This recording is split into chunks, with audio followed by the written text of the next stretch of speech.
সালামু আলাইকুম, ক্রিপ্টো বাংলার নতুন আরেকটা ভিডিওতে আপনাদের সবাইকে স্বাগতম। গত ভিডিওতে আমরা সেন্ট্রালাইজ এক্সচেঞ্জ বা সেক্স গুলো নিয়ে কথা বলছি। আজকের ভিডিওতে আমরা ডিসেন্ট্রালাইজ এক্সচেঞ্জ বা ডেক্স গুলো নিয়ে কথা বলবো।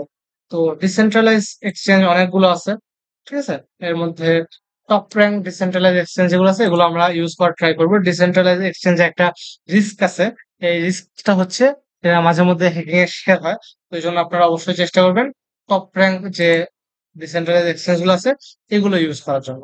তো আমি সাজেস্ট করবো সবসময় ইউনিসফটটা ইউজ করার জন্য, বা প্যানকেক সফট। ইউনিসফট আর প্যানকেক সফট এই দুটো হচ্ছে গিয়ে মোটামুটি আমাদের ইভিএম কম্পিটেবল চেইন গুলোর জন্য বেস্ট। আর এর বাইরে যদি সোলানা চেইনে আপনারা কোনো ডেক্স ইউজ করতে চান সেক্ষেত্রে জুপিটার ডেক্সটা ইউজ করতে পারেন, এটা অনেক কাজে দিবে। আর ডেক্স এর ক্ষেত্রে একটা জিনিস আমরা একটু ক্লিয়ার করে নিই যে অনেক ধরনের ডেক্স গুলো মার্কেটে নতুন নতুন আসে। তো তারা এদের ইউজারদের কিন্তু এয়ারড্রপ দেয়। আমরা দেখছি যে ইউনিসফট তাদের ইউজারদেরকে হিউজ অ্যামাউন্টের ইউনি টোকেন এয়ারড্রপ করছিল। তাছাড়া জুপিটারও সেম, তাদের ইউজারদেরকে জুপ টোকেন এয়ারড্রপ দিছে। প্যানকেক সফট ইউজাররাও এই কেক টোকেন এয়ারড্রপ পাইছে, তাছাড়া আরো কয়েকটা এয়ারড্রপ পাইছিল। দেন হচ্ছে আর কি কি আছে, এই ডাব্লিউ ডাব্লিউ এই ওফি এটাও দিছিল। তারপরে হচ্ছে এরকম সুশি শপে সুশি টোকেন দিছিল। তো এরকম ডেস্ক গুলো যদি আপনারা ইউজ করেন সেক্ষেত্রে এয়ার ড্রপের জন্য এলিজেবল হতে পারেন। ওই জন্য মার্কেটে এখন নতুন নতুন ডেস্কের উপর একটু নজর রাখতে পারেন কোন কোন ব্লক চেনের জন্য কোন কোন ডেস্ক স্পেশালাইজ। তো আমরা আজকে জাস্ট ইউনিসপ বা প্যানকেকসপ এই দুটো নিয়ে কথা বলি।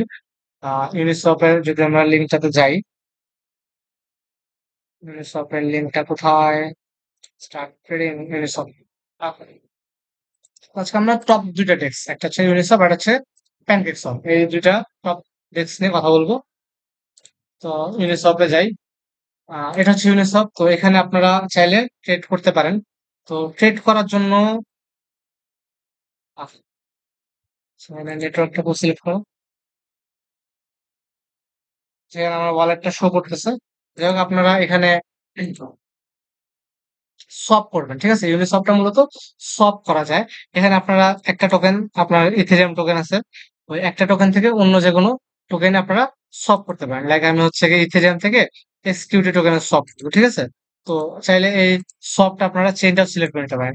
এখান থেকে প্রত্যেকটা নেটওয়ার্ক আপনি সিলেক্ট করতে পারেন। আপনি চাইলে ইথেরিয়াম চেইনের টোকেন সোয়াপ করতে পারবেন, পলিগনেরটা পারবেন, আরবিট্রারটা পারবেন। আপনি যেই চেইনের সোয়াপটা করতে চান ওই চেইনটা সিলেক্ট করে নেবেন। আমি বেস্ট চেইনের এসকিউটি থেকে ইথেরিয়ামে সোয়াপ করতে যাচ্ছি, তো আমি এই জন্য এসকিউটি থেকে ইথেরিয়াম সিলেক্ট করে নিলাম।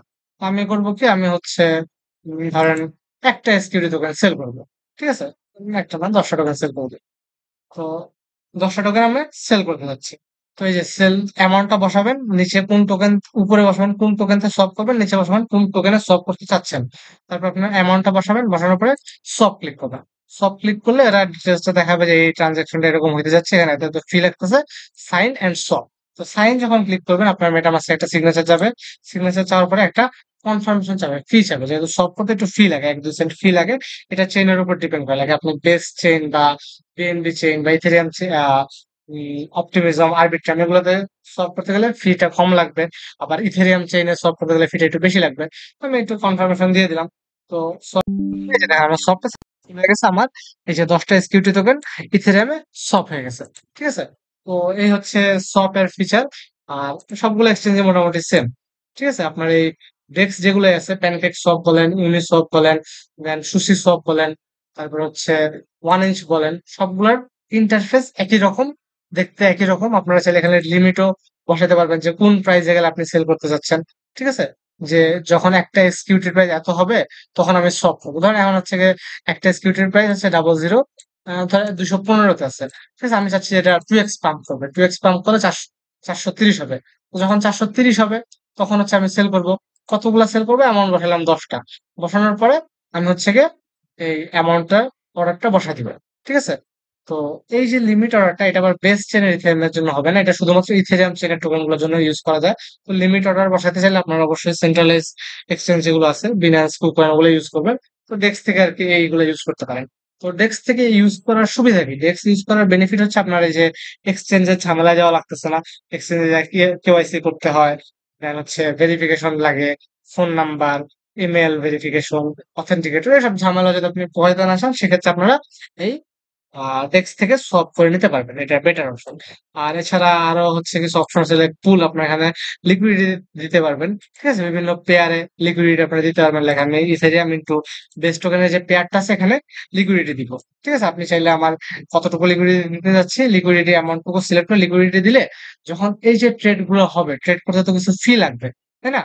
তো ট্রেড করতে যে ফি লাগতেছে এই যে ফি টুকু কালেক্ট করতেছে এই ফি এর কিছুটা হচ্ছে এই এক্সচেঞ্জ নিজে রাখবে, কিছুটা আমরা যারা লিকুইডিটি তাদেরকে পাঠিয়ে দিব। তো এগুলো একটু অ্যাডভান্স জিনিসপত্র, এগুলো জানার দরকার নেই। মোটামুটি এই শপিং ফিচারটাই শিখে রাখেন ডেস্ক থেকে। আর প্রত্যেকটা ডেস্কের এই ফিচার মোটামুটি সেম রকম, ইন্টারফেসটা একটা একরকম হলেও মোটামুটি ফিচার একই রকম। সব অপশনে যাবেন, কোন টোকেন থেকে কোন টোকেনে সলভ করবেন, বসাবেন, বসাবার একটা কনফার্মেশন দিয়ে সলভ করে নেবেন। That's it. তো সেন্ট্রালাইজ এক্সচেঞ্জ নিয়ে গত বছর sorry, গত পোস্টে ভিডিও বানাইছে, আজকে আমরা এই ডিসেন্ট্রালাইজ এক্সচেঞ্জ নিয়ে ভিডিও বানাই দিলাম। আর পরবর্তী ভিডিওতে হয়তো নতুন কোনো টপিক নিয়ে কথা বলবো। ততক্ষণ পর্যন্ত ভালো থাকেন সবাই। ধন্যবাদ।